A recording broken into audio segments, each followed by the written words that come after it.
Por lo largo de lo que puedo recordar, he tenido una fascinación con la naturaleza y el bosque inexplorado. Recuerdo meandrar por los bosques fuera de mi casa cuando era niño, recogiendo plantas y fungíes para colecciones personales. A veces caminaba a través de los ponderos oscuros, cazando frutas, toads y nubes armados con una pequeña neta, la misma neta que se utiliza para cazar insectos también. A medida que el tiempo pasaba, eventualmente me mudaría a una mazmorra más amplia, equipada con caminatas, caminos y equipos de fotografía, para la naturaleza que buscaba capturar fotos de. Hoy en día soy un biólogo y ambientalista, con mi experiencia en la naturaleza principalmente en animales, específicamente pájaros y grandes carnívoros. El trabajo que recuerdo más fue con el Servicio de la Naturaleza Canadiense, o CWS por corto, donde fui encargado de recorrer y observar pájaros oscuros, para asesorar los desafíos y amenazas que enfrentan. ¿Ves? La remoción permanente de un hábitat adecuado por la actividad humana dentro de la distribución de pájaros oscuros sigue siendo una de las amenazas principales para los pájaros. Y porque los pájaros individuales necesitan grandes rangos de caza, proyectos industriales a gran escala, un aumento en el desarrollo de recursos futuros y el establecimiento de corredores de transporte podrían ser una amenaza significativa por la remoción de una mayor porción del hábitat adecuado, en cambio, significativamente limitando su rango. El cambio climático también es una amenaza, con poblaciones de pájaros de montaña propagando como resultado, y destruyendo las florestas de pájaros blanco, estos árboles siendo una fuente de alimento esencial para los grizzlies. Un día, el servicio envió a cargo de un proyecto localizado para los grizzlies en una parte muy lejana de la parte alberta de las montañas rocías. Las rocías de Alberta son conocidas por ser una larga parte inaccesible de la naturaleza, con muchas partes que solo son alcanzables por aire. Esto lo ha hecho un refugio para una plenitud de animales, muchos de los cuales la población se encuentra en el área, aún a día de hoy desconocida. La expedición duraría alrededor de 2 semanas, y consistiría en recorrer a pájaros individuales, además de medir los efectos antropogénicos, y a un nivel menor, los efectos del cambio climático en el área. Sin más, he preparado mi equipamiento y he ido a ayudar con el proyecto. He viajado de las operaciones en Calgary a la localización de la base a través del helicóptero, donde desde entonces en adelante continuaremos a través de las montañas, estableciendo campos en diferentes lugares.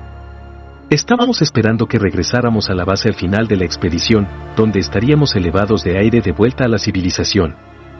Al llegar a la base, el sitio era solo una pequeña abertura en una montaña, rodeada por nada de lo que parecía un bosque infinito de carnívoros.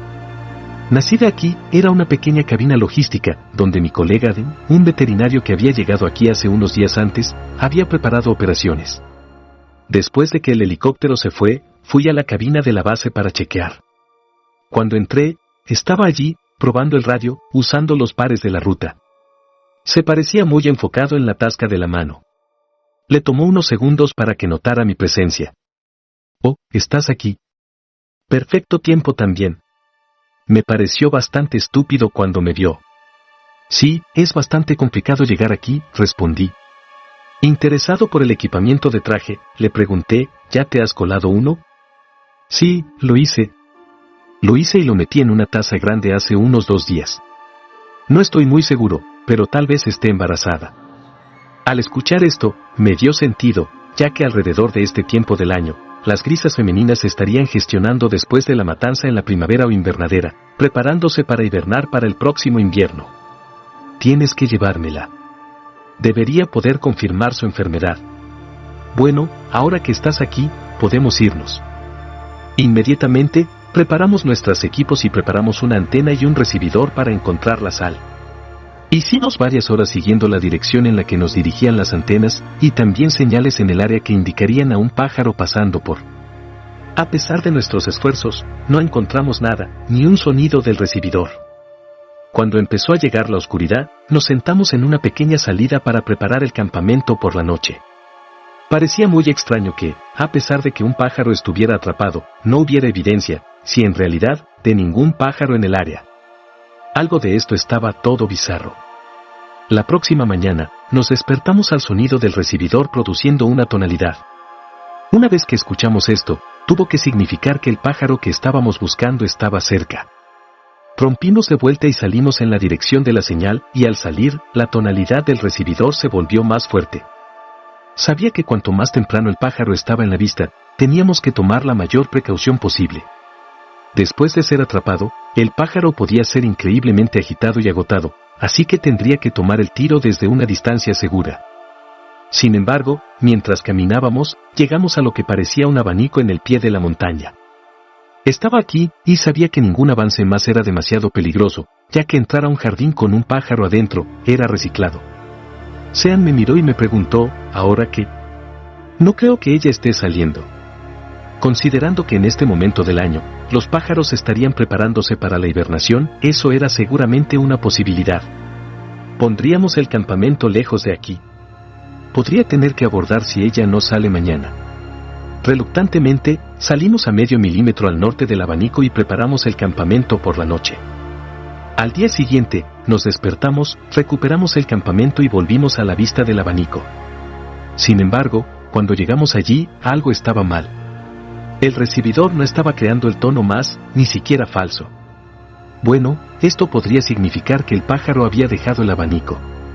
No había señal de que se fuese del abanico. Todo estaba como si lo hubiéramos dejado.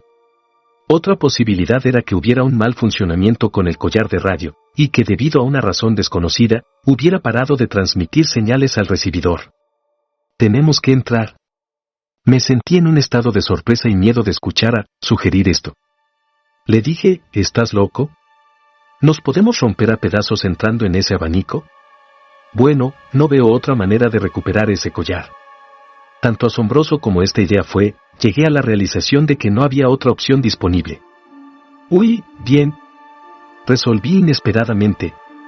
Pero al momento en que escuché algo, salimos de allí de inmediato. Entramos lo más lentamente y cauteloso posible. Ninguno de nosotros había dicho nada. Dentro, sin embargo, el abanico no era solo un abanico, sino que parecía ser una pequeña red de abanicos. Esto me hizo aún más temido, sabiendo que el pájaro podía cargar y matar a uno de nosotros en cualquier momento, si aún estaba adentro. Mientras pasábamos, noté un sonido metálico. Pasé por él para ver qué era el collar de radio, y lo encontré. ¿Cómo sucedió esto? No tenía ni idea. Con mi mejor pregunta siendo alguna errada con el collar en sí. Lo recogí, y cuando me volví, no estaba a la vista. Quería llamar a él, pero no quería hacer ningún ruido en caso de que el pájaro estuviera todavía dentro del abanico con nosotros. Asombrado como estaba, lo miré, y mi corazón comenzó a temblar. Cuando pasé por él, veo una luz falsa, la salida del abanico. Me acercé hacia él, esperando encontrar afuera. Cuando salí del abanico, los alrededores de mi alrededor estaban diferentes. Cuando llegamos, era un área muy bosqueada, pero lo que estaba mirando ahora era más una mezcla abierta de bosque y parque. ¿Qué diablos sucedió? Algunos de los equipos que habíamos dejado afuera también estaban desaparecidos. Ni siquiera había un trazo de ellos. Lo peor de todo, era la noche. La única explicación que podía pensar en ese momento era que los abanicos que entramos llevaron a varias aberturas, y que yo simplemente me había perdido y terminé en un éxito diferente de donde entramos al principio. Pero no era posible que estuviéramos en los abanicos por tanto tiempo. A pesar de intentar racionalizar esto, decidí que localizar era una prioridad más importante. Volví a lo que creo que era la dirección del campamento, creyendo que de alguna manera regresaría allí, con la brillantez del cielo de la noche siendo la única cosa que me permitía navegar mi camino. Antes, tuvimos bastante problemas moviéndonos a través de los bosques densos, cargando nuestros equipos y todo. Pero ahora, los árboles parecían mucho más espesos, como si estuviéramos en una tundra del Yukón. Simplemente intentaba viajar a través, tratando de entender lo que estaba pasando, pero sin poder definir ningún signo de nuestro último campamento. Nada de esto hizo sentido. Los alrededores, el tiempo del día, no tenía ni idea de qué diablos estaba pasando. Mientras intentaba desesperadamente entender mi situación, en la distancia, encontré varias figuras ominosas moviéndose. No podía definir lo que eran al principio, pero cuando me acercé para tener una mejor visión, la reconocí como una pequeña flota de cárabos. Mis primeros pensamientos eran que esto era una buena noticia, ya que los cárabos de bosque son una especie amenazada, y el hecho de que este área escasa de una población saludable y anteriormente desconocida podría ayudar en los esfuerzos de conservación de la especie. Pero al mismo tiempo, algo parecía un poco extraño sobre ellos. Los cárabos de bosque son caracterizados por un tono más oscuro de cabello, además de anteles más gruesos y algo más pronunciados. Estos, sin embargo, aportaron un vestido de silvería, además de una forma de anteles más curvada, reminiscente de la subespecie de la tierra abierta que se encontraba más al norte. ¿Puede que estas hayan sido una especie extraña o tal vez una subespecie híbrida? Finalmente decidí avanzar y seguir buscando a pesar de que las cosas continuaban sin sentido. Continué caminando por el bosque sin fin. Todavía sin éxito en encontrar ningún signo de en ningún lugar, y en ese momento estaba cansado. Cuando llegué a la próxima subespecie, me senté para agarrar mi respiro por un minuto. Tomé este tiempo para mirar al cielo de la noche. La vista era, admitidamente, hermosa. Mientras es fácil ver las estrellas mejor en lugares lejos de la civilización, como he tenido el privilegio de ver de vez en cuando antes, aquí no es como en cualquier otro lugar que he visto antes. Nunca había visto el cielo en este momento en tanto detalle. Simplemente senté por un buen 10 minutos, mismurrado por la vista de todo esto. Mi atención se cambió al escuchar un rumble lento. Lo mejor que podía describirlo era un rumble lento que podía apenas oír. Pero, de alguna manera, podía sentirlo como si le enviara algún tipo de vibraciones a la tierra. La curiosidad, una vez más, me ocupó y me dirigí hacia la fuente del rumble. ¿Era algún tipo de animal creando estos sonidos? Los mayores animales de la región son los bosques, los cuales hacen ruidos profundos y sonidos bajos. Aunque esto sonaba mucho más rítmico. Quisiera descubrirlo, continué en la dirección en la que el ruido se emanaba. Empezó a aumentar en volumen mientras me acercaba hasta el punto en que comenzó a sonar más familiar. Como si hubiera escuchado este exacto sonido en algún lugar antes. Finalmente llegué a la fuente del ruido en un lado del lago. Y lo que vi, todavía no tengo una explicación racional de lo que, o más bien, de cómo, vi lo que había visto. En el lago, había varios animales grandes, con apariencia de elefante, longos cabellos y tuscas curvadas. No había ningún error. Estaba mirando a un ojo de mamíferos vivos, respirando, llenos de hielo. ¿Cómo, entonces? ¿Cómo fue que un animal supuestamente extinto durante 10.000 años, estaba aquí frente a mí? Nada de esto podría ser real. Tenía que estar imaginando o alucinando. Pero no era posible que ninguno de estos fuera un escenario real. Tomé un buen 5 minutos para me unir antes de llegar a acuerdos con el hecho de que todo esto era, por lo menos, real. Y justo frente a mis ojos. Sabía que los sonidos eran familiares, ya que había escuchado similares gritos antes muchas veces de elefantes captivos. Mientras todavía tenía que salir de la situación en la que estaba, no podía ayudar, pero tomaba tiempo para mirar. Decidí sentarme y ver a los mamíferos hacer su trabajo. La estructura de la casa parecía idéntica a la de los elefantes modernos, los adultos siendo todas femeninas, con 2 piernas presentes, probablemente no ni un año de edad. Aparecieron a estar alimentándose con brazos bajos, lichos y azúcares, probablemente cuando llegaron al lado del lago. El suelo debajo de ellos estaba lleno de materia fecal, el olor siendo bastante fuerte, incluso desde donde estaba sentado. Mientras no quería ir demasiado cerca, quería tener un mejor vistazo, así que lentamente caminé hacia la línea del lago. Una vez que estaba más cerca, mi vista era mucho mejor. Noté a uno de los mamíferos caminando en el agua oscura, flotando y girando también. No tenía duda de que esto era un comportamiento de juego, reminiscente de los mamíferos africanos y asiáticos. Pronto después, salió hacia el lago, se movía como un perro. Mi atención se volvió a una de las mujeres adultas del lago, que aparentemente estaba mirándome.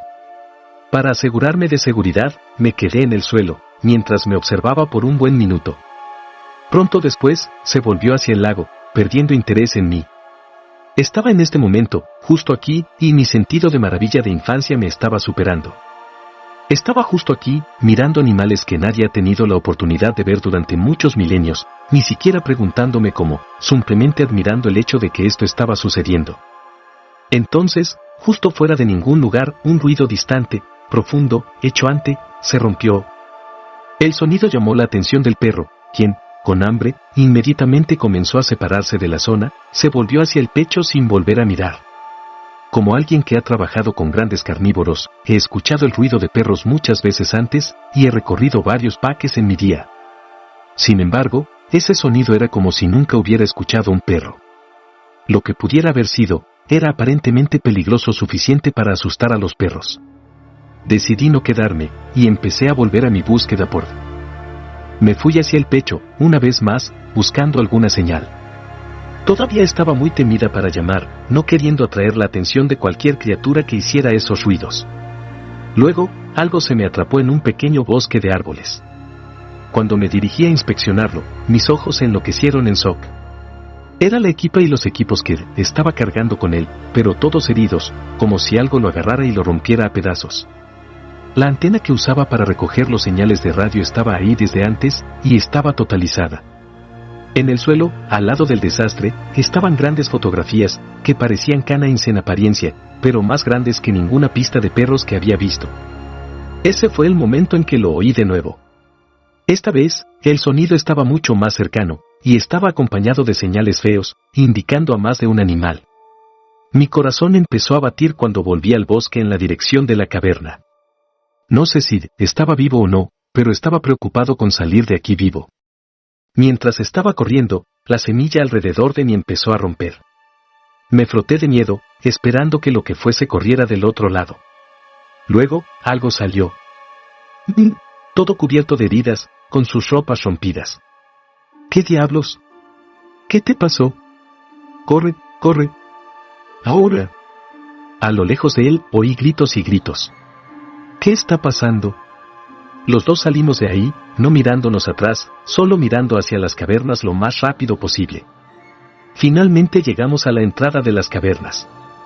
Pero entonces, fue cuando los vimos. 2 animales de tamaño de perro salieron de frente a nosotros, aburriéndonos con una barca profunda. Esto nos dejó muertos en nuestras carreras, los 2 de nosotros, fríos de terror. Estas cosas parecían a un perro y a una gallina. He trabajado con muchos grandes predadores en mi día, pero estos, no sabía qué diablos eran estos. Los individuos más grandes tenían sus ojos cerrados en nosotros, y con cada segundo, se acercaban más cerca, preparándose para apuntar.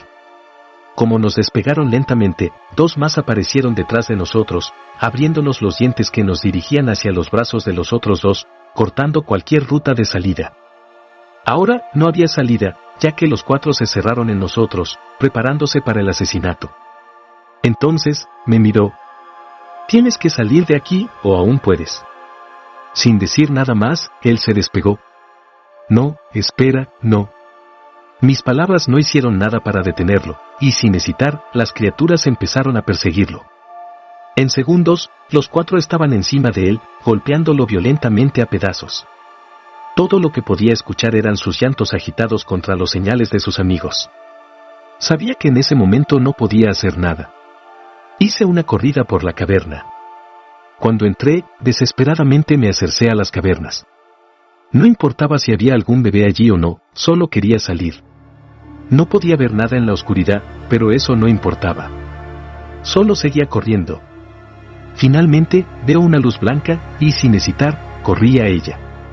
Cuando salí, estaba de vuelta. Sean y yo entramos. Las cosas que habíamos dejado afuera todavía estaban ahí, y era hora del día. Era solo día, como si absolutamente nada hubiera cambiado. ¿Qué diablos había pasado? Todavía estaba asombrado por lo que había visto. La imagen de Deb siendo tornado por esas cosas todavía estaba fresca en mi mente. Sin ningún descanso, corrí de vuelta a la base lo más rápido posible. Tomó al menos 3 horas antes de que finalmente volviera a la base. Cuando lo hice, empecé a ir a la radio CWS. Había reportado un estado de emergencia, mi colega estaba desaparecido, y no podía encontrarlo. Sentí que si tratara de explicar todo lo que había visto, pensaran que era una mentira. Al día siguiente, un helicóptero fue enviado a recogerme y me devolvió a Calgary. Las autoridades albercanas no pudieron recuperar el cuerpo de Deb, y su muerte fue listada como una posible falsificación. Pronto después, bajé de mi posición en CWS. Hasta el día de hoy, todavía puedo escuchar los gritos de Deb, como si cualquier cosa lo rompiera a pedazos. Aún no he podido explicar lo que todo eso era. Ese lugar que había encontrado, ¿cómo fue que estaba allí? ¿Cómo fue que hubiera sido posible? Toda mi vida, he soñado en descubrir algo que no había encontrado. Pero después de todo lo que había pasado, me he dado cuenta de que tal vez algunas cosas son mejor dejadas, solas. Y así termina esta historia aterradora. Sus comentarios y no olviden suscribirse para más historias. ¿Qué les pareció? No olviden dejar sus comentarios y, si tienen alguna historia de terror que quieran compartir, envíenmela. Nos vemos en el próximo video.